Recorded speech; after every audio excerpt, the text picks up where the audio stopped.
Hi అండి, welcome to my channel. ఇప్పుడిప్పుడే మనకు ఒక బ్రేకింగ్ న్యూస్ అయితే రావడం జరిగిందండి. ఏపీలో ఉద్యోగుల వేట్ అయితే మొదలైందని చెప్పి ఒక బ్రేకింగ్ న్యూస్ అయితే చూస్తున్నాం. పూర్తి వివరాలు అయితే వీడియోలో తెలుసుకుందాం. మీరైతే వీడియోని ఎక్కడా కూడా స్కిప్ చేయకుండా ఎండ్ వరకు అయితే చూసేయండి. వీడియో నచ్చినట్లయితే తప్పకుండా లైక్ చేయండి, షేర్ చేయండి. ఇక పచ్చ చొక్కా వాళ్ళు వస్తే కుర్చీ వేసి టీ ఇవ్వాలన్న మంత్రి అచ్చెన్నాయుడు.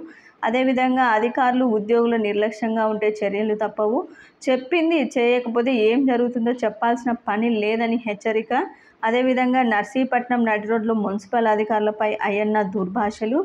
స్పీకర్ అవుతున్న అసెంబ్లీలో నిలబడతానంటూ చిందులు. ఇక పోలీసులు గత ప్రభుత్వ తొత్తులుగా అభివర్ణించిన హోంమంత్రి అనిత. ఇక దీనికి సంబంధించి ముఖ్యంగా నేను మాట ఇస్తున్న అధికారులకు సమావేశం పట్టి చెబుతా, రేపటి నుంచి ప్రతి కార్యకర్త ఎస్ఐ దగ్గరకు వెళ్ళినా, ఎంఆర్ఓ ఎండిఓ వద్దకు వెళ్ళినా సరే, ఏ ఆఫీస్కు వెళ్ళినా పసుపు బిళ్ళ పెట్టుకొని వెళ్ళండి. మీకు గౌరవంగా ఖచ్చితంగా కుర్చీ వేసి టీ ఇచ్చి మీ పనేమిటి అని అడిగి అందరికి పనులు చేసే విధంగా అధికారులను లైన్లో పెడతా అంటూ ఎవరైనా మాట జవదాటితే ఏమవుతుందో వాళ్లకు నేను చెప్పాల్సిన అవసరం లేదని చెప్పి మంత్రి అచ్చెన్నాయుడు అయితే చేసిన వివాదాస్పదమైనటువంటి వ్యాఖ్యలతో అందరూ కూడా ఉద్యోగులు ఒకంత ఘర్షణకైతే గురవుతున్నారు.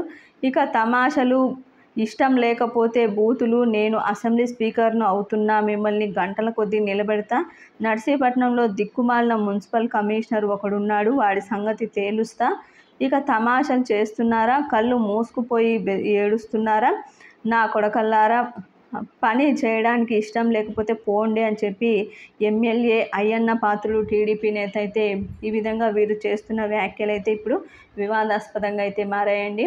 ఈ విధంగా అధికారంలోకి వచ్చిన వెంటనే ఉద్యోగులకు సంబంధించి వేట అయితే మొదలుపెట్టినట్టు సమాచారం. దీనికి సంబంధించి వైసీపీ నేతలే ఒకంత మేలని చెప్పి ఉద్యోగులు అయితే భావిస్తున్న పరిస్థితి.